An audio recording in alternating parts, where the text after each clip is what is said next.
Hello everyone and welcome back to my channel. So this is chapter 4 of class 10th Introduction to Financial Market और topic है secondary market. Primary market chapter number 3 we have already covered. So इस video में आज हम chapter 4 cover करेंगे secondary market. सो secondary market primary market आपको पता है वो मार्केट होती है जहाँ पे शेयर्स को बाय और सेल किया जाता है. कंपनी जो है शेयर्स बाय और सेल करती है for the very first time.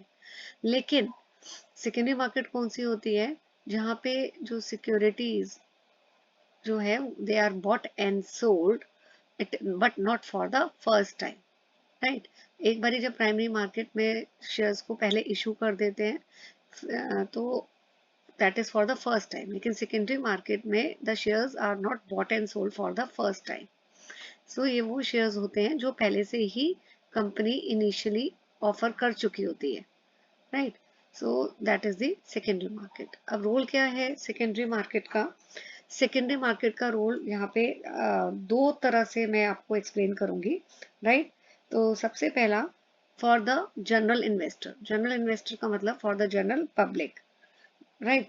So general investor के लिए सेकेंडरी मार्केट का क्या रोल है कि सेकेंडरी मार्केट जो है उनके लिए इन्वेस्टर्स के लिए यूजफुल है क्योंकि it is the place which gives them easiness to buy and sell the shares any time. So secondary market एक वो प्लेटफॉर्म है, प्लेटफॉर्म बोल सकते हैं कि जहाँ पे इन्वेस्टर्स जो हैं it gives them the platform where the person can buy and sell the security. तो ये तो जनरल इन्वेस्टर के लिए सेकेंडरी मार्केट यूजफुल हो गई. अब मैनेजमेंट कंपनी के लिए कैसे यूजफुल है सेकेंडरी मार्केट? सो कंपनी के लिए क्योंकि सेकेंडरी मार्केट से क्या होता है कि company can monitor their performance. Secondary market के थ्रू कंपनी को अपनी परफॉर्मेंस को वो चेक कर सकती है, मॉनिटर कर सकती है. अगर कंपनी के जो शेयर प्राइजेस हैं वो if it is going up तो कंपनी को पता लग जाता है कि कंपनी इज परफॉर्मिंग वेल. लेकिन अगर शेयर प्राइजेस नीचे जा रहे हैं तो फिर कंपनी कैन मेक आउट कि the performance is not good.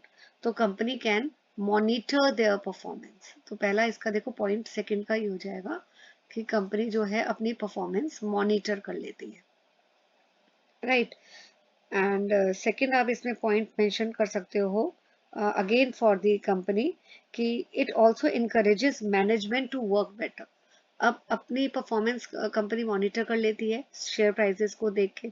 अगर share prices are going down तो मैनेजमेंट को फिर पता लग जाता है कि they have to really work better. Also it also gives the information.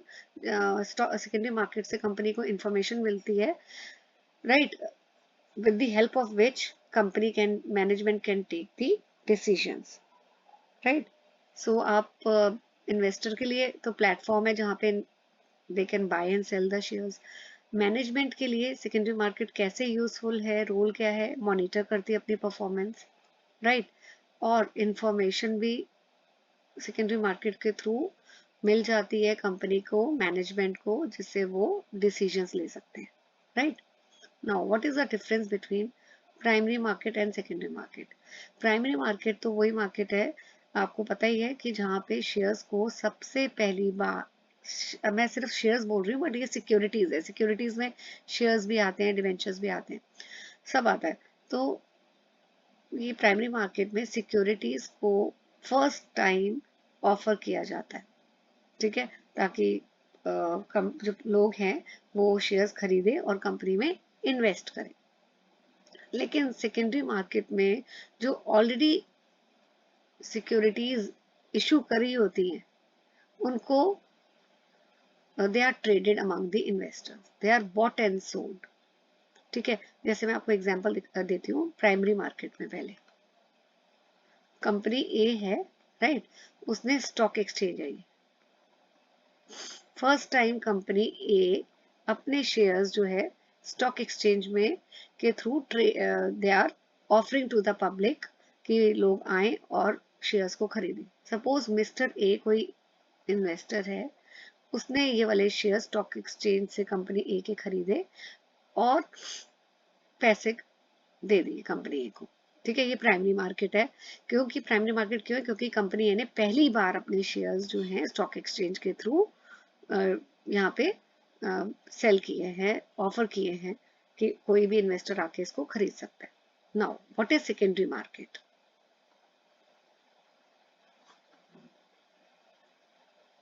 ठीक है, सेकेंडरी मार्केट में क्या है, अब मिस्टर ए के पास ऑलरेडी वो वाले शेयर्स है जो उसने कंपनी ए से खरीदे थे। ये मैं पूरा लिख देती हूँ, कंपनी ए, ठीक है, खरीदे थे। अब मिस्टर ए को पैसे की जरूरत है, वो ये क्या करेगा, अपने शेयर्स मिस्टर बी को सेल कर देगा। तो ये सेकेंडरी मार्केट हुई, क्योंकि ये शेयर्स ऑलरेडी जो हैं पहले से एग्जिस्टिंग हैं, ये ऑलरेडी प्राइमरी मार्केट के थ्रू मिस्टर ए ने खरीदे थे। ठीक है, ये फर्स्ट टाइम ऑफर नहीं हो रहे हैं, फर्स्ट टाइम ऑफर नहीं हुए। तो जब ये पहले से ही एग्जिस्टिंग थे और अब मिस्टर ए उसको सेल कर रहा है, तो ये कहाँ होता है, सेकेंड टाइम जब भी डीलिंग होती है, it is in the secondary market. अब सेकेंडरी मार्केट जो है, it can be auction market और it can be a dealer market, right. Auction market कौन सी होती है, जो स्टॉक एक्सचेंज है, राइट, वो जो है, इसको मैं पहले क्लीन कर देती हूँ क्योंकि थोड़ा सा अनटाइडी लग रहा है, फिर मैं इधर मार्क करूंगी तो आपको ज्यादा क्लियर हो जाएगा, राइट। यहाँ पे देखते हैं, मैंने अभी आपको बताया जो स्टॉक एक्सचेंज है वो ऑक्शन मार्केट भी हो सकती है और डीलर मार्केट भी हो सकती है। वो ऑक्शन मार्केट का एग्जाम्पल है, स्टॉक एक्सचेंज जो है वो ऑक्शन मार्केट है, और ओवर द काउंटर जो है वो डीलर मार्केट का पार्ट है। इसका मतलब क्या है, इसको समझते हैं हम लोग।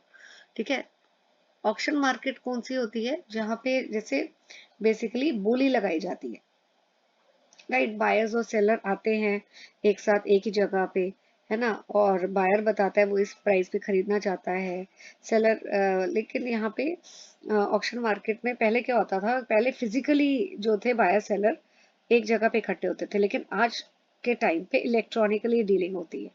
सो जो ट्रेड है ऑक्शन मार्केट में बायर्स और सेलर के बीच में होती है। ठीक है, जो बायर और seller they agree on a price. लेकिन ओवर द काउंटर इसमें क्या होता है, ओवर द काउंटर में यहाँ पे बायर्स और सेलर है, they are not required to meet directly. So यहाँ पे डीलर्स, यहाँ पे जो डीलर्स है वो they basically trade with the investors, dealers यहाँ पे ट्रेडिंग करते हैं, राइट। और यहाँ पे बायर्स और सेलर आपस में म्यूचुअली प्राइस एग्री करते हैं, और यहाँ पे डीलर्स करते हैं, बस यही फर्क है।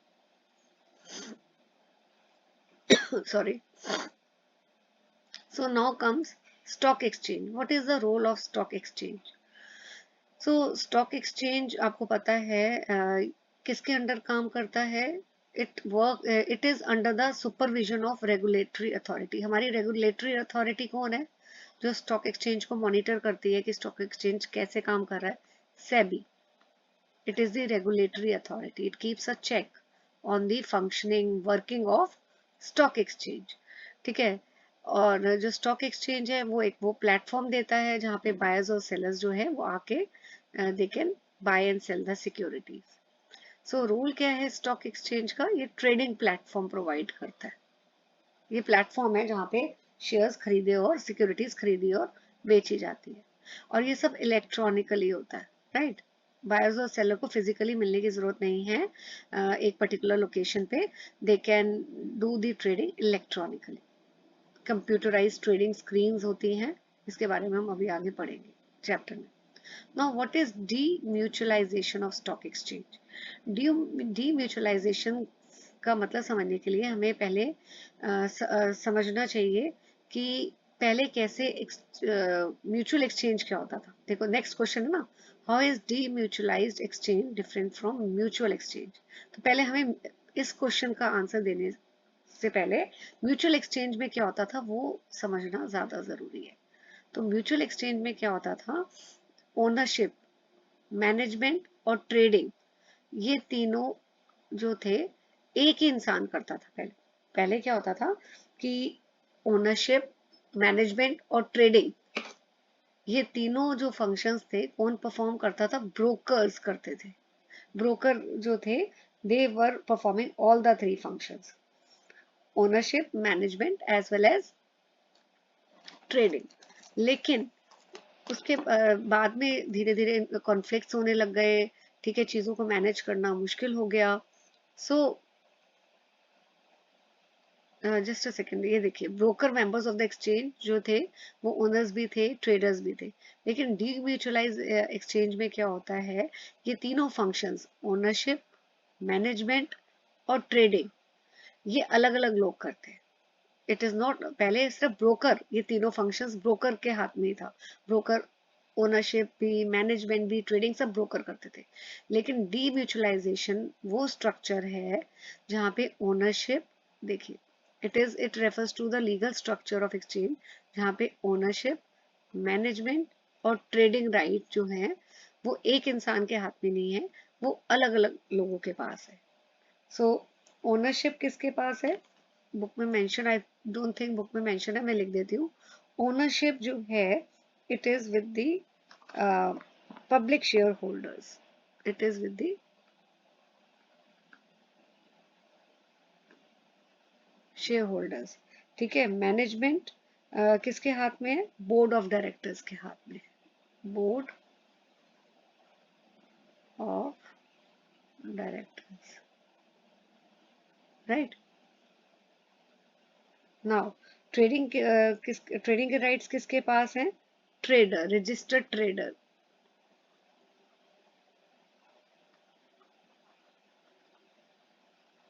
So that is demutualization. Now after this, मैं इस चैप्टर को थोड़ा स्लो उस स्पीड में ले रही हूँ क्योंकि काफ़ी नई चीज़ें हैं जो आपके लिए डिफ़िकल्ट हो सकती हैं समझने के लिए। सो डेलिबरेटली मैं धीरे बोल रही हूँ, स्लो स्पीड में। अगर आपको स्पीड चाहिए तो आप उसमें 2x स्पीड में सुन सकते हैं वीडियो को। Now stock trading, what is screen based trading? पहले जो था ओपन आउटक्राई सिस्टम होता था बेटा। क्या होता था कि एक प्लेस में बायर्स और सेलर्स मिलते थे, बायर्स बोली लगाते थे, बिडिंग करते थे, और सेलर को अगर वो प्राइस सूट होता था तो सिक्योरिटीज जो है वो सेल कर दी जाती थी। लेकिन ये बहुत टाइम कंज्यूमिंग और इनएफिशिएंट प्रोसीजर था। तो धीरे धीरे एनएससी ने, नेशनल स्टॉक एक्सचेंज ने क्या किया, fully automated screen based trading system वो लोग लेकर आए, जहाँ पे अब फिजिकली एक जगह पे इकट्ठा होना बायर्स और सेलर्स के लिए जरूरी नहीं था। और इस सिस्टम में सारी जो डीलिंग्स, बाय सिक्योरिटीज खरीदी और बेची जाती है वो इलेक्ट्रॉनिकली बेची जाती है। तो मेंबर्स को क्या करना होता है, सिर्फ कंप्यूटर पे पंच करना होता है, ठीक है, कितनी उनको सिक्योरिटीज खरीदनी है, किस प्राइस पे खरीदनी है, वो उसको डिटेल्स एंटर करते हैं, राइट। और इस तरह ट्रेडिंग होती। तो स्क्रीन बेस्ड ट्रेडिंग मतलब कि इलेक्ट्रॉनिकली ट्रेडिंग होती। Now what is NEAT, important है ये, 1 मार्क आता है। What is the full form? Full मैंने ये हाईलाइट किया हुआ है, ये देखिए, नीट की फुल फॉर्म है national exchange for automated trading, right. So NSC first exchange है जिसने सैटेलाइट कम्युनिकेशन टेक्नोलॉजी के थ्रू इलेक्ट्रॉनिकली ट्रेडिंग स्टार्ट की। और इसी ट्रेडिंग सिस्टम को हम बोलते हैं national exchange for automated trading, right. तो ये एक क्लाइंट सर्वर बेस्ड एप्लीकेशन है। यहाँ पे क्या होता है कि सारी ट्रेडिंग इंफॉर्मेशन जो है वो स्टोर रहती है मेमोरी में, मेमोरी डेटाबेस में स्टोर रहती है। तो सब कुछ इलेक्ट्रॉनिकली होता है, और वो जो भी बायर अगर जितनी लिख रहा है उसमें सिस्टम में एंटर कर रहा है डिटेल्स की, मुझे इतनी सिक्योरिटीज चाहिए, इस प्राइस पे चाहिए, वो सारी इंफॉर्मेशन स्टोर हो जाती है। सो नीट क्या है, ये एक, ये यहाँ फुल फॉर्म बहुत इंपॉर्टेंट है, मैं बार बार बोल रही हूँ, इसको आप कहीं लिख लीजिए, important. It is a national exchange for automated trading. Now how to place order with the brokers. So बहुत सारे ब्रोकर्स होते हैं एनएससी में, ठीक है, जो इंटरनेट, अच्छा ये पहले तो ये वाला क्वेश्चन है, how to place order with the broker. So आप ब्रोकर के ऑफिस में भी जा सकते हैं, ऑर्डर प्लेस कर सकते हैं फोन के थ्रू, इंटरनेट के थ्रू, राइट। एंड जहाँ पे जो क्लाइंट्स हैं, जो ऑर्डर प्लेस करेगा ब्रोकर को, वो डिटेल्स बता सकता है उसको क्या क्या चाहिए। Now how does investor get access to internet based trading facility? तो काफी सारे ब्रोकर्स हैं एनएससी पे जो internet based trading facility clients को परफॉर्म करते हैं। तो इन्वेस्टर्स को क्या करना है, एनएससी ब्रोकर को अप्रोच करना है जो उनको इंटरनेट ट्रेडिंग फैसिलिटी प्रोवाइड करेगा। अब व्हाट इज कॉन्ट्रैक्ट नोट?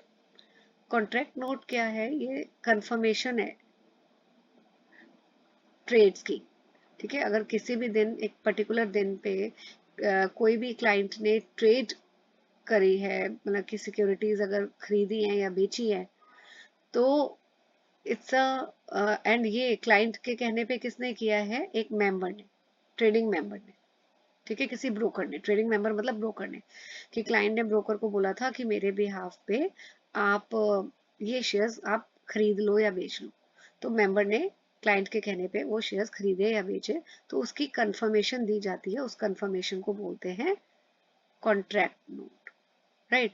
तो ये क्यों, बेसिकली ये होता क्या है, ये एक तरह से इंफॉर्मेशन होती है पूरी कि हाँ इतने जो शेयर्स हैं हम ब्रोकर ने खरीदे बेचे on behalf of a client, right? तो ये इसलिए कॉन्ट्रैक्ट नोट सब फिल किया जाता है, कंफर्मेशन दी जाती है क्लाइंट को, ताकि फ्यूचर में कोई भी अगर डिस्प्यूट हो या इन्वेस्टर के बीच में और ट्रेडिंग मेंबर के बीच में, तो इस कॉन्ट्रैक्ट नोट के थ्रू वो सेटल हो सकती है। ये कॉन्ट्रैक्ट नोट है, नोट जो है एक पर्टिकुलर प्रिस्क्राइब फॉर्म में होता है, जिसमें सारी इंफॉर्मेशन डिटेल्स ट्रेड की मेंशन की जाती है, right? Now, what details are required to be mentioned on the contract note issued by the stock broker? अभी मैंने आपको बताया कॉन्ट्रैक्ट नोट में सारी डिटेल्स होती है। कौन कौन सी डिटेल्स होती है उसको हमें अभी रीड करते हैं, राइट? सो ये देखिए, तो इसमें फर्स्ट है name, address, SEBI registration number of the member broker. तो जो भी ब्रोकर के थ्रू क्लाइंट ने ऑर्डर किया है कि आप इतने मेरे सिक्योरिटीज को खरीदे या बेचे, तो कॉन्ट्रैक्ट नोट में उस ब्रोकर का नाम, एड्रेस, रजिस्ट्रेशन नंबर भी मेंशन होता है। फिर name of partner, proprietor, authorise signatory, कि उस कॉन्ट्रैक्ट नोट को साइन करने की अथॉरिटी किसकी है, एंड डीलिंग ऑफिस एड्रेस पूरा उसमें मेंशन होता है। कॉन्ट्रैक्ट नंबर, किस डेट पे इशू है contract note, settlement number etcetera. Client name वो भी मेंशन होता है। ऑर्डर नंबर, ऑर्डर टाइम क्या था, trade number, trade time, right? कितनी क्वांटिटी जो है it is bought and sold. फिर ब्रोकरेज रेट क्या है जो ब्रोकर चार्ज करेगा, service tax rates, appropriate stamps, वो एफिक्स होनी जरूरी है कॉन्ट्रैक्ट नोट में, and signature of the stock broker वो भी जरूरी है, राइट? ओके, नेक्स्ट पढ़ते हैं, what is the maximum brokerage that a broker can charge? So इसमें आपका 1 मार्कर आप क्वेश्चन एक्सपेक्ट कर सकते हो कि ये देखिए जो मैक्सिमम ब्रोकरेज है वो 2.5% से ज्यादा नहीं हो सकती। सो 2.5% किसका? Of the value mentioned in the purchase और सेल नोट। जो भी वैल्यू मेंशन्ड है परचेज सेल नोट में, सपोज अगर वैल्यू है 1 लाख, ठीक है, तो brokerage can not be more than, maximum आपकी ब्रोकरेज सिर्फ 2.5% हो सकती है of 1 lakh. Now, why should one trade on a recognized stock exchange only for buying and selling shares? कि हमेशा ट्रेडिंग जब भी अगर शेयर्स खरीदने हैं या बेचने हैं, why it is always better कि रिकॉग्नाइज स्टॉक एक्सचेंज के थ्रू किया जाए? क्योंकि यहाँ पे देखिए, अगर आप एक्सचेंज के थ्रू शेयर्स को खरीदते हैं बेचते हैं, तो इन्वेस्टर्स को जो है वो बेस्ट प्राइस मिलता है मार्केट में, और रिस्क भी रिड्यूस हो जाता है, राइट? क्योंकि अगर कोई रिस्क होता भी है तो वो रिस्क कौन फेस करता है या एज्यूम कौन करेगा? Clearing corporation. और स्टॉक एक्सचेंज में अगर आप के थ्रू इन्वेस्टर्स बेचते हैं खरीदते हैं शेयर, तो एक फायदा और होता है कि कोई भी इन्वेस्टर्स के ग्रीवियंस, ग्रीवियंस का मतलब कंप्लेंट्स है ना, तो वो कंसिडर किए जाते हैं और रिड्रेसल मैकेनिज्म भी होता है। रिड्रेसल मतलब कि इन्वेस्टर्स के जो ग्रीवियंस है उनको सॉल्व किया जाता है, एड्रेस किया जाता है, फिर प्रोटेक्शन भी उनको मिलती है। तो हमेशा बेटर है कि जब भी शेयर्स इन्वेस्टर्स ने खरीदने हैं, बेचने हैं, तो इट्स बेटर कि वो स्टॉक एक्सचेंज के थ्रू उसको करें। अगर स्टॉक एक्सचेंज के outside they buy the and sell the shares, तो उनको कोई प्रोटेक्शन नहीं मिलती। So how to know if the broker और सब ब्रोकर इज रजिस्टर्ड? सो आप कैसे कंफर्म कर सकते हो कि ब्रोकर सब ब्रोकर रजिस्टर्ड है जिसके थ्रू आप डीलिंग कर रहे हो? तो you have to verify the registration certificate which is issued by SEBI. SEBI क्या करता है, एक रजिस्ट्रेशन सर्टिफिकेट इशू करता है, ठीक है। आपको उस रजिस्ट्रेशन सर्टिफिकेट को वेरीफाई करना है। जो ब्रोकर का रजिस्ट्रेशन नंबर है बेटा, वो हमेशा शुरू होता है विद द लेटर्स INB, और अगर कोई सब ब्रोकर है तो उसका रजिस्ट्रेशन नंबर INS के थ्रू स्टार्ट होता है। Now, next question is, what precautions must one take before investing in the stock market? तो स्टॉक मार्केट में इन्वेस्ट करने से पहले you have to make ensure कि जो ब्रोकर है वो सेबी के साथ या एक्सचेंज के साथ रजिस्टर्ड है या नहीं है। देन ये भी आपको इंश्योर कर लेना चाहिए कि आपको कॉन्ट्रैक्ट नोट रिसीव हुआ है। अगर आपने ब्रोकर के थ्रू डीलिंग की है तो आपको कॉन्ट्रैक्ट नोट मिला है या नहीं मिला। फिर इन्वेस्टर को ये भी पता होना चाहिए कि what ever kind of risk, देखिए आप जब भी कोई इन्वेस्टर इन्वेस्ट करता है उसको रिस्क तो बियर करना पड़ेगा, रिस्क बियर करना पड़ता है इनफैक्ट। क्यों? क्योंकि जिस अगर शेयर्स उसने खरीदे हैं, हो सकता है कल उसके प्राइस डाउन हो जाए। तो ये उसको इन्वेस्टर्स को पता होना चाहिए, क्या वो जो इन्वेस्ट कर रहे हैं जिस भी सिक्योरिटी में, क्या उतना रिस्क वो टॉलरेट कर सकते हैं फ्यूचर में अगर प्राइस कम होता है। और मार्केट में कोई र्यूमर्स हैं तो उससे उनको कंफ्यूज नहीं होना है इन्वेस्टर्स को, ठीक है। देन इन्फॉर्म डिसीजंस लेने हैं।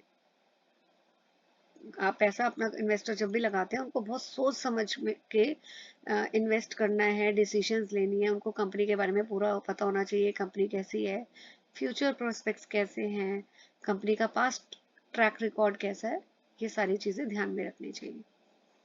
फिर if your financial broker advise you to invest, तो अगर अगर आपको कोई ब्रोकर या फाइनेंशियल एडवाइजर बोलता है क्लाइंट को कि आप इस कंपनी में पैसा लगाइए, तो ये नहीं कि किसी के कहने पे लगा दिया। One has to be very cautious and careful, right. Then जो फैंटास्टिक रिजल्ट्स कई बार न्यूज़ रिपोर्ट्स में अनाउंसमेंट्स की जाती है, ये कंपनी बहुत अच्छा परफॉर्म कर रही है या ये शेयर प्राइस बहुत ऊपर जाने वाले हैं, बट आपको अपनी रिसर्च खुद ही इन्वेस्टर्स को करनी चाहिए, राइट। और जो इंटरनेट पे कंपनीज की वेबसाइट जो प्रमोट करती है कि हमारी कंपनी के शेयर प्राइसेस ये ऐसे इंक्रीज हो रहे हैं, सिर्फ उस पे अट्रैक्ट होके इन्वेस्ट नहीं करना चाहिए, क्योंकि कोई भी कंपनी अपने बारे में नेगेटिव तो लिखेगी नहीं। तो इसलिए कंपनी के बारे में एडुकेट स्टडी कर लेनी चाहिए, ठीक है। और लो प्राइस जो स्टॉक्स हैं, और इन लो प्राइस स्टॉक्स का दूसरा नाम है पेनी स्टॉक्स, ठीक है। It does not guarantee high returns, ये भी ध्यान में रखना चाहिए। ओके, और ये भी अगर कोई शेयर्स का प्राइस एकदम सडनली बहुत ज्यादा ऊपर चला गया है, तो उस पे भी थोड़ा सा केयरफुल होना चाहिए कि ऐसा कैसे एकदम हो गया, अभी तक तो ये परफॉर्म नहीं कर रहा था अच्छा, और एकदम कैसे इसके प्राइस बढ़ गए। सो एनी एडवाइस और tip that claims that there are huge expected returns, तो उसको भी ध्यान से आपको एनालाइज करना चाहिए। अगर कोई आपको ऐसे एडवाइस दे रहा है कि कल फ्यूचर में रिटर्न आप इसमें इन्वेस्ट करोगे तो फ्यूचर में बहुत अच्छे रिटर्न्स मिलेंगे, तो थोड़ा सोच समझ के इन्वेस्ट करना चाहिए। Now, why what do's and don'ts should an investor bear in mind when investing in the stock market? तो do's and don'ts है जो ध्यान में रखने हैं, राइट। सो सबसे पहला तो ये है, ensure that intermediary broker sub broker has a valid SEBI registration certificate. सबसे पहले इन्वेस्टर को ध्यान रखना है कि ब्रोकर के जिसके थ्रू आप डील कर रहे हो उनके पास रजिस्ट्रेशन सेबी का रजिस्ट्रेशन सर्टिफिकेट है। एंड आपको terms and conditions properly settle कर लेनी चाहिए ब्रोकर के साथ बिफोर इन्वेस्टिंग, ठीक है। और ये भी ज़रूरी है कि नो योर क्लाइंट फॉर्म होता है, उसमें इन्वेस्टर को पूरी सारी डिटेल्स जो हैं उसने इस फॉर्म में फिल कर दी है अपनी, ये इंश्योर कर लेना चाहिए। ऑल्सो एक रिस्क डिस्क्लोजर डॉक्यूमेंट होता है, राइट, वो भी केयरफुली रीड करना चाहिए। फिर कॉन्ट्रैक्ट नोट मांगना चाहिए ब्रोकर से। ऑल्सो इन्वेस्टर को ये इंश्योर कर लेना चाहिए कि उसको कॉन्ट्रैक्ट नोट ब्रोकर से within 24 hours of the transaction मिल जाए। एंड ये भी इंश्योर करना चाहिए कि कॉन्ट्रैक्ट नोट में सारी डिटेल्स हो कि ब्रोकर का नाम क्या है, किस टाइम पे ट्रेड किया है, कितना प्राइस पे ट्रेड किया है, ब्रोकरेज चार्जेस क्या है, सर्विस टैक्स क्या है, एक्सेट्रा। एंड अगर आपको क्रॉस चेक भी करना चाहिए, अनदर इम्पोर्टेंट थिंग इज कि इन्वेस्टर को क्रॉस चेक भी करना चाहिए कि जो ट्रांजैक्शन एंटर की है वो कितनी जेन्युइन है। और कैसे ये क्रॉस चेक कर सकते हैं? एनएससी की वेबसाइट पे लॉग इन करके, ठीक है, वहां पे ट्रेड वेरिफिकेशन फैसिलिटी है, उसको चेक कर लेना चाहिए। फिर जब भी आप अपने शेयर्स डिलीवर कर रहे हो, ब्रोकर को दे रहे हो, तो आपको ये इंश्योर कर लेना चाहिए कि delivery instructions are made only to the designated account of your broker. आपने डिलीवरी इंस्ट्रक्शंस जो हैं ब्रोकर को दे दिए। एंड पीरियोडिकल स्टेटमेंट आपको अकाउंट्स की ब्रोकर से मंगा लेनी चाहिए time to time, frequently. Okay, now after this please ensure that you receive payment from your broker for the transaction entered by you within 1 working day of the payout date। अभी मैं इसको ज्यादा explain नहीं करी, what is pay out date, pay in date, ये अभी हम आगे चैप्टर्स में ये टर्म्स हैं उसको मैं तब समझाऊंगी। राइट नाउ आपको एक चीज और इंश्योर कर लेनी चाहिए, that you do not undertake deals on behalf of others, कि आप जो भी ट्रेडिंग कर रहे हो वो अपने नाम पे ही करिए। Right, similarly demat delivery instruction slip भी जो है it should be from your own demat account. देखो जैसे मैंने आपको 9th में आप पढ़ चुके हो कि जैसे बैंक अकाउंट होता है, आप पैसा डिपॉजिट कराते हो अपना, इसी तरह डीमैट अकाउंट होता है जहाँ पे सिक्योरिटीज जो है वो डिपॉजिट होती है। तो ये डीमैट डिलीवरी इंस्ट्रक्शन स्लिप्स भी जो है आपके डीमैट अकाउंट से ही इशू होनी चाहिए। और ब्लैंक डिलीवरी इंस्ट्रक्शंस कभी भी साइन नहीं करनी चाहिए। Right, then another thing is कि कोई भी मिडलमैन जो है, no middleman can accept deposit assuring fix return. तो आपको किसी मिडलमैन को यहाँ पे देखिए, यहाँ इधर क्लियरली लिखा हुआ है कि do not give your money as deposit against assurance of returns. तो ये चीजों का ध्यान रखना चाहिए। और ये जो पोर्टफोलियो मैनेजमेंट सर्विस है, ये कौन किसको ऑफर करनी चाहिए? It could be offered only by the middleman, जिसके पास सेबी का अप्रूवल। फिर डिलीवरी इंस्ट्रक्शन स्लिप जो है एक बहुत इंपॉर्टेंट डॉक्यूमेंट होता है, उसको ऐसे ही blank, do not leave signed blank delivery instruction slip. तो जैसे आपने देखा होगा आपके पेरेंट्स बोलते हैं कोई भी चेक है उसको ऐसे ब्लैंक चेक को साइन नहीं करना चाहिए, ऐसी ब्लैंक डिलीवरी इंस्ट्रक्शन स्लिप भी you should not sign. Right, फिर जब भी आप you have to be very careful while taking funding from authorised middleman, ये सब चीजों का ध्यान रखना चाहिए। Insist on execution of all orders under unique client code. तो जब भी आप पैसा कहीं लगाते हैं, इन्वेस्टर जो होते हैं उनको एक यूनिक क्लाइंट कोड जो है मिलता है।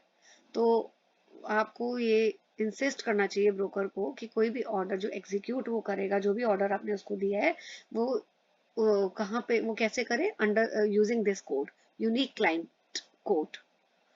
राइट, और अगर आप किसी को ऑथराइज कर रहे हो थ्रू पावर ऑफ अटॉर्नी, वैसे तो डीपी अकाउंट आप ही को ऑपरेट करना चाहिए, लेकिन अगर आप ऑपरेट नहीं कर रहे हो, किसी और को आपने अथॉरिटी दी है, तो आपको ये श्योर कर लेना चाहिए, इंश्योर कर लेना चाहिए कि आप किसको ऑथराइज कर रहे हो? रजिस्टर्ड मिडलमैन, रजिस्टर्ड ब्रोकर को ही आपने अथॉरिटी दी है कि वो आपका अकाउंट ऑपरेट कर सकता है। ठीक है। और ऑथराइज, अगर आप उसको अथॉरिटी दे भी रहे हो कि वो आपका डीपी अकाउंट, ठीक है, डीपी क्या होता है, डिपॉजिटरी पार्टिसिपेंट, ये भी हम आगे पढ़ेंगे क्या होता है।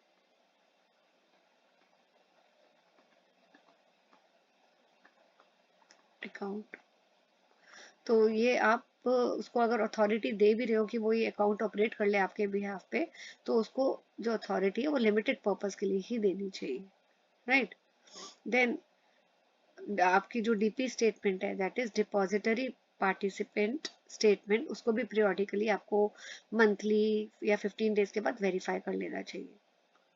और अगर आपने अथॉरिटी दी है तो ये भी इंश्योर कर लेना चाहिए कि वो प्रॉपरली अथॉरिटी को यूज कर भी रहा है या नहीं ब्रोकर, ठीक है। अगर आपको लगता है कोई रॉन्ग एंट्रीज हैं तो आपको ये राइटिंग में जो है डीलर को इन्फॉर्म करना चाहिए। और you should not accept, investor should not accept unsigned या duplicate contract note, original contract note मांगना चाहिए। And don't accept contract note signed by unauthorise person, क्योंकि कॉन्ट्रैक्ट नोट वही वैलिड माना जाता है जो ऑथराइज पर्सन ने साइन किया हो, ठीक है। एंड कभी भी डिले नहीं करना चाहिए। अगर सपोज आपने ब्रोकर को बोला है कि आपने ये इन्वेस्ट, कोई पर्सन है वो ब्रोकर के थ्रू सिक्योरिटीज सेल कर रहा है, तो सिक्योरिटीज जो हैं उसको ब्रोकर को हैंड ओवर या डिलीवर कर देनी चाहिए टाइमली, ताकि ब्रोकर उसको सेल कर पाए।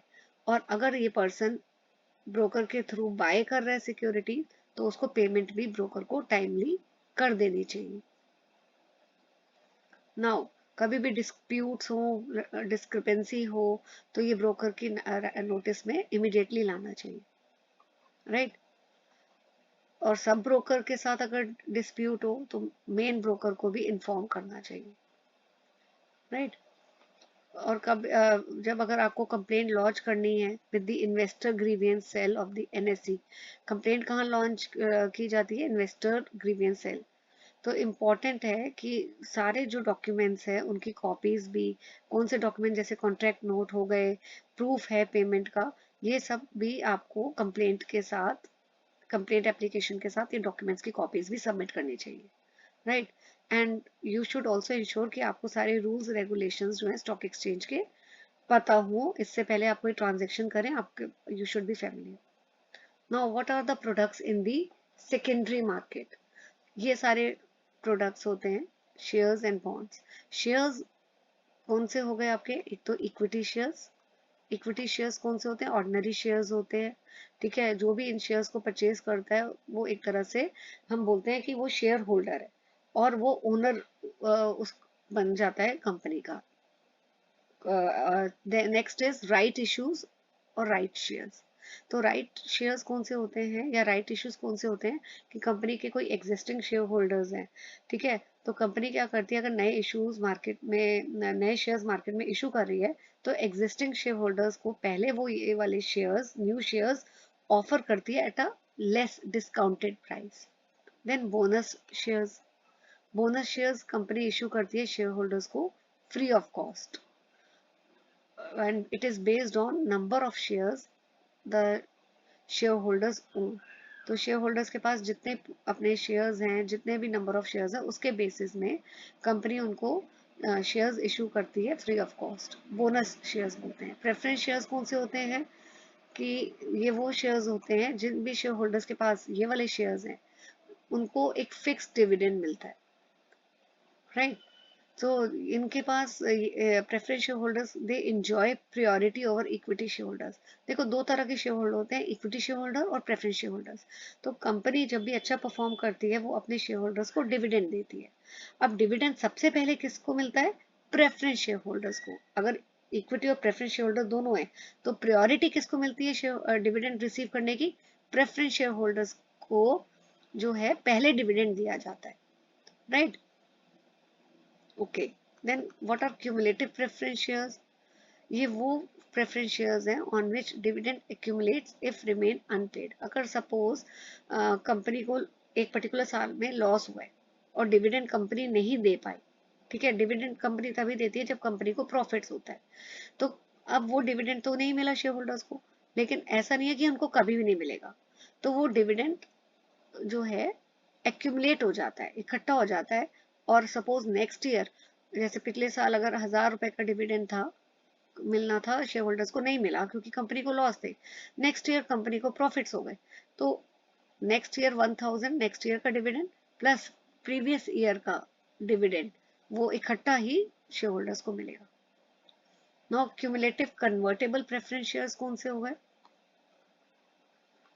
ये वो प्रेफरेंस शेयर्स हैं जहां पे dividend payable on the same accumulates if not paid, right? तो ये convertible cumulative convertible preference share कौन से हैं? ये जो शेयर्स हैं इनको हम फ्यूचर में इक्विटी कैपिटल में भी कन्वर्ट कर सकते हैं। Now what is bond? Bond आपको, आप पढ़ ही चुके हो कि ये डेट सिक्योरिटी है, डेप्ट बोलते हैं, डेप्ट सिक्योरिटी है जो कंपनी इशू करती है, म्यूनिसिपैलिटी इशू करती है या गवर्नमेंट एजेंसी इशू करती है। तो कंपनी को अगर पैसा चाहिए, ठीक है, तो या म्यूनिसिपैलिटी को चाहिए या गवर्नमेंट एजेंसी को चाहिए, तो वो बॉन्ड्स इशू करती है ताकि लोग उस बॉन्ड्स को ले और ठीक है पैसा इन्वेस्ट करें कंपनी में, राइट?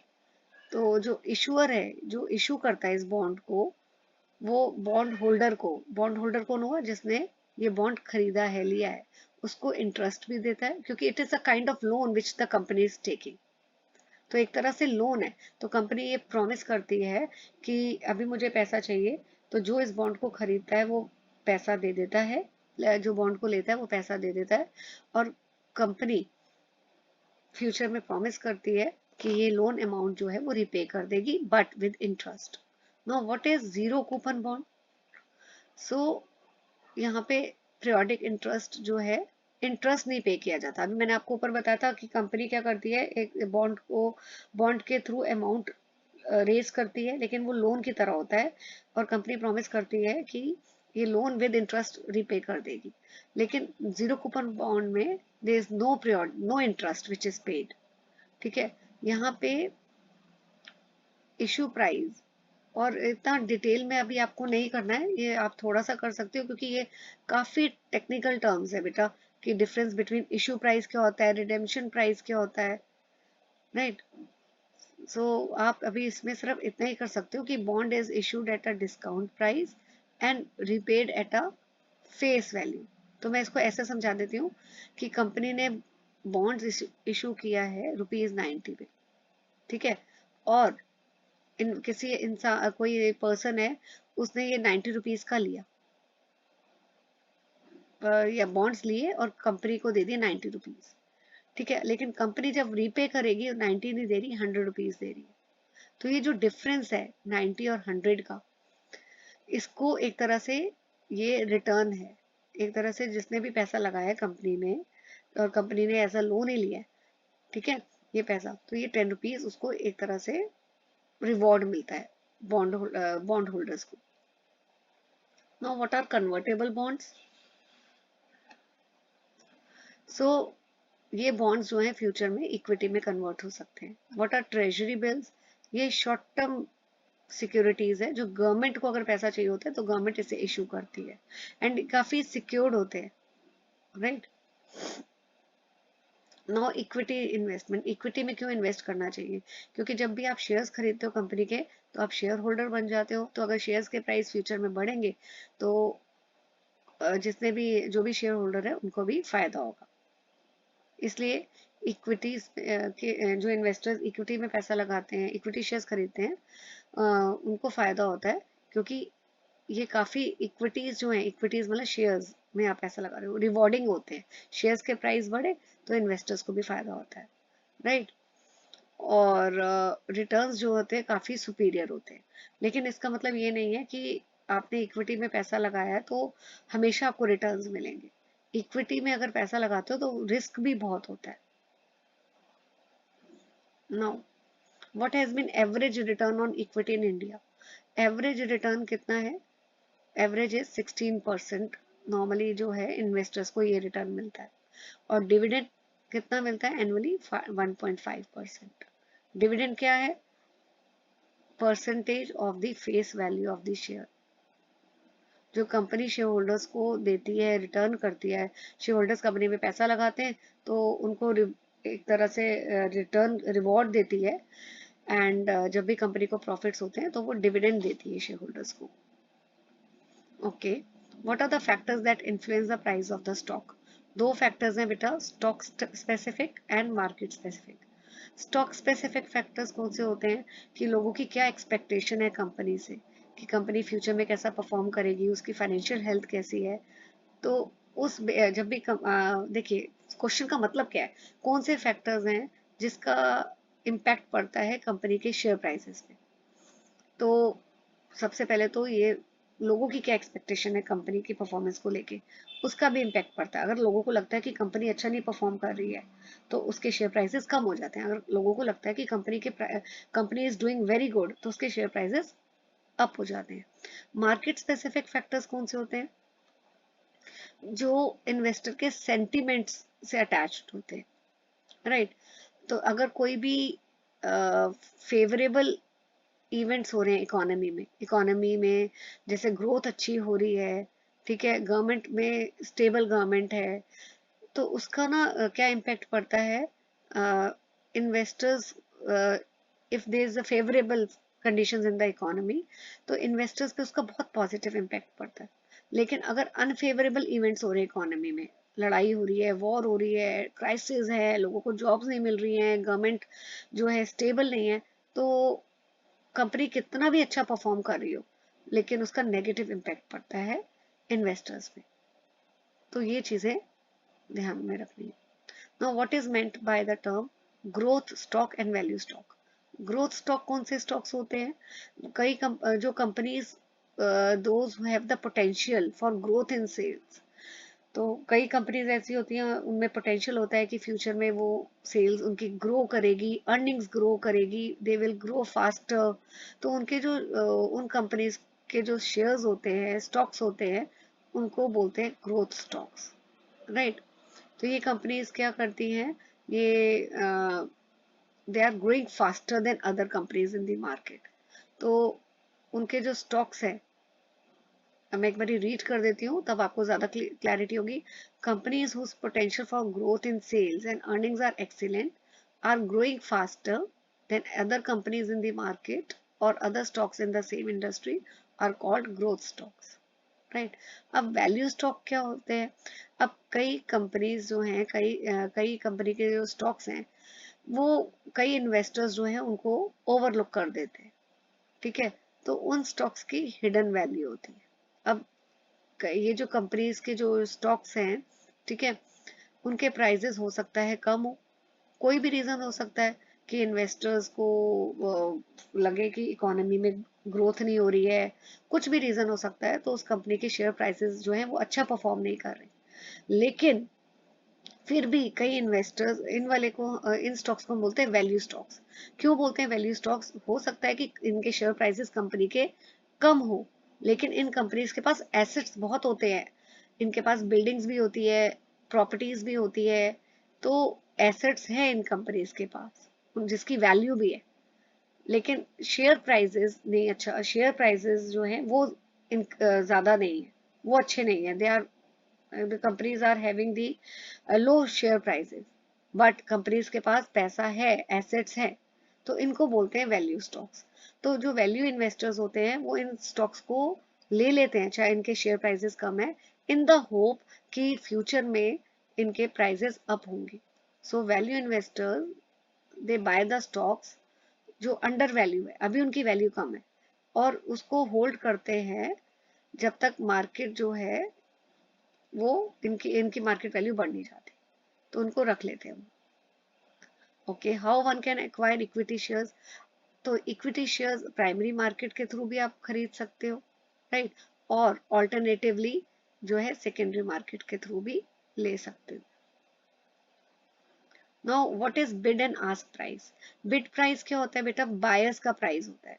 अब बायर्स के लिए बायर्स जो है आपको पता है कि जब भी वो शेयर्स खरीदते हैं तो जो प्राइस वो they demand, that is called as the buyer's price, ठीक है, ये जब भी अगर सेलर ने कोई स्टॉक सेल करना है तो उनको ध्यान देना चाहिए कि बायर्स कौन सा प्राइस मांग रहे हैं, किस प्राइस पे शेयर्स खरीदेंगे वो, right. So it is the price at which they is ready buyer for the stock. तो ये डेफिनेशन पूरा आप लर्न कर लीजिएगा, इसके ऊपर बोर्ड में क्वेश्चन आया हुआ है पहले भी। So what is ask price? ये वो प्राइस है स्टॉक का जिस प्राइस पे सेलर जो है स्टॉक को, सिक्योरिटी को सेल करना चाहते हैं। तो अगर बायर ने खरीदना है तो कोई भी स्टॉक, तो उसको देखना चाहिए किस प्राइस पे seller are ready to sell. अब यहाँ पे देखिए, ये क्वांटिटी है 1000, 500, 550, और ये बहुत सारे बिड्स प्राइसेस है, राइट, ये वाले। और ये जो आपके है ये आस्क प्राइस है। तो ये देखिए बिड प्राइस, ये हाईएस्ट प्राइस है, इस प्राइस पे बायर्स आर, यहाँ पे देखिए बेस्ट कौन सी bid, bid best buy order, या कौन सी है वो, ये वाली जो मैंने सर्कल किया 50.25, राइट, क्योंकि ये हाईएस्ट प्राइस है। और बेस्ट सेल या आस्क कौन सा है, वो है ये वाला 2000। इस प्राइस पे sellers are willing to sell, they are asking maximum price, right. They want, देखिए ये सारे प्राइजेस हैं,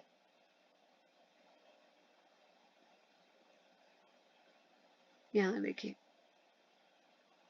So best sell order is the order with the lowest sell price 2000 shares at 50.35। Sorry, एक चीज क्लैरिटी में दे देती हूँ, ये जो आस्क प्राइस है, ये देखिए ये 50.3 है, 5 है, ये इन सारे प्राइजेस में से सबसे कम है। 50.4, 50.5, 50.55, 50.65, इसमें से लोएस्ट है, लोएस्ट प्राइस है, राइट। तो ये बेस्ट आस्क प्राइस है, बेस्ट सेल ऑर्डर प्राइस है, क्योंकि लोएस्ट सेल प्राइस है, राइट। और बेस्ट बाय ऑर्डर कौन सा है, ये high price. Why it is best? क्योंकि ये हाईएस्ट प्राइस है which the buyers are willing to buy the stock at, right, okay. इसके बाद एक चीज और आपको याद रखनी है कि what is bid ask spread. तो ये डिफरेंस है in the price of best bid and ask, इसको हम बोलते हैं best sorry bid ask spread. So difference between best bid and ask is called as bid ask spread. Now what is portfolio? Portfolio का मतलब होता है कि it's a combination of different investment assets.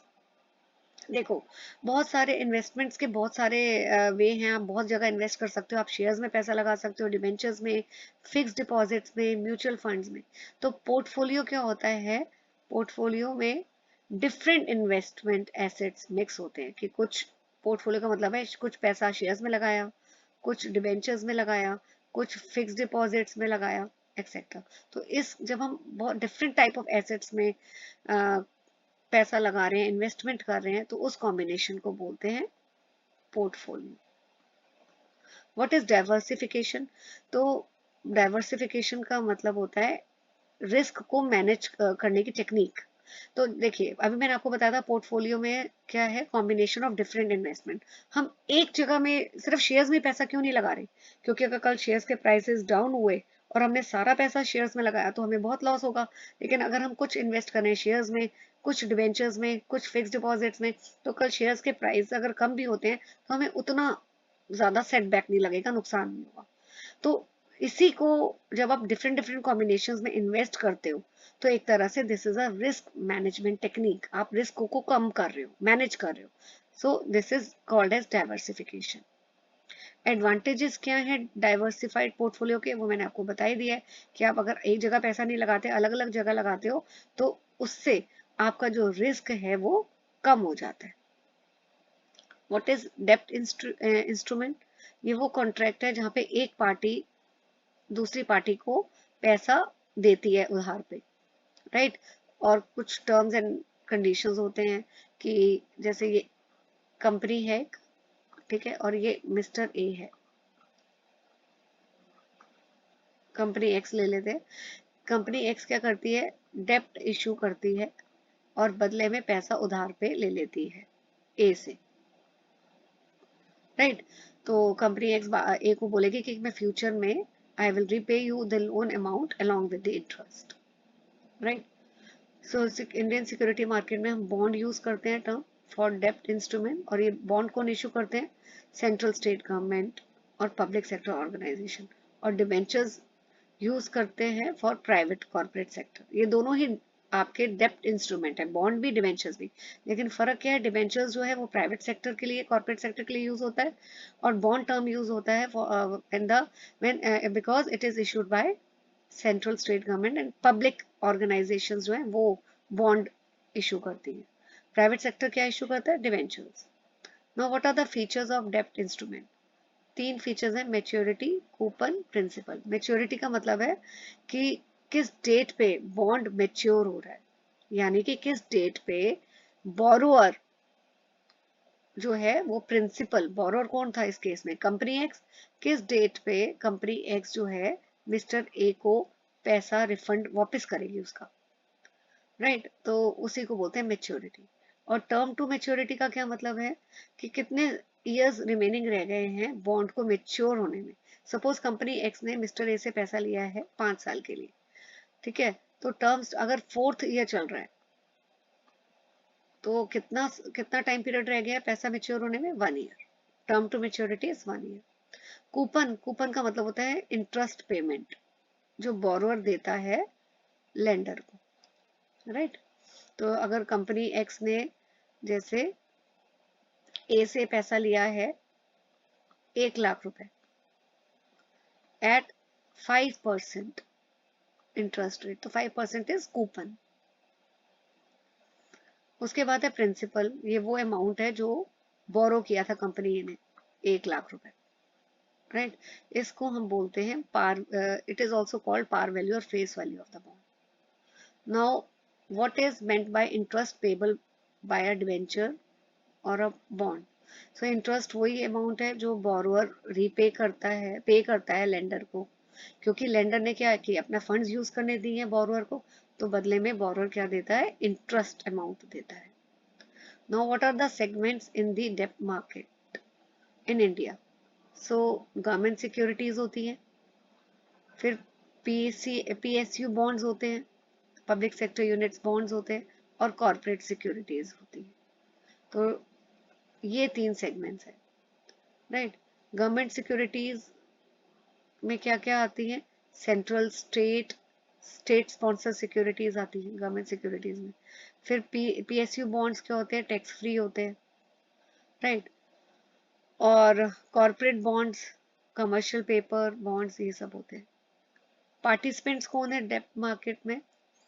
सो बहुत सारे इंस्टीट्यूशनल इन्वेस्टर्स हुए हैं, वो पार्टिसिपेट करते हैं। इन्वेस्टर्स में आप ये भी लिख सकते हो कौन कौन पार्टिसिपेट करता है डेब्ट मार्केट में, banks, financial institutions, mutual funds, provident fund, insurance company, corporate, ये सब पार्टिसिपेट्स करते हैं। क्वेश्चन नेक्स्ट है, are bonds rated for their credit quality? तो बहुत सारे बॉन्ड्स हैं, इनको रेट करती हैं क्रेडिट रेटिंग एजेंसीज, और क्रेडिट रेटिंग एजेंसीज के ऊपर आपका क्वेश्चन आ सकता है कि कौन कौन सी हैं। ये जो मैं अंडरलाइन कर रही हूँ, राइट, कई बार फुल फॉर्म भी आ जाती है, CRISIL, इसकी फुल फॉर्म क्या है, credit rating information services of India limited. तो मैं दोबारा बोल रही हूँ, आप लिख लीजिए, CRISIL, it is credit rating information services of India limited. CARE की फुल फॉर्म है credit analysis and research limited. ICRA की फुल फॉर्म है investment information and credit rating agency. और FITCH इसकी फुल फॉर्म, ये इसकी फुल फॉर्म नहीं है, it is named after its founder, right. Next question है, how one can acquire securities in the डेब्ट मार्केट? सो प्राइमरी मार्केट के through भी एक्वायर कर सकते हो और स्टॉक एक्सचेंज के थ्रू भी सेकेंडरी मार्केट में एक्वायर कर सकते हो। So this is all in this chapter. I know the chapter was very lengthy, तो आप इसको वीडियो को 2x की स्पीड में भी सुन सकते हो and please hit the like button and subscribe to my channel. Thank you for watching the video.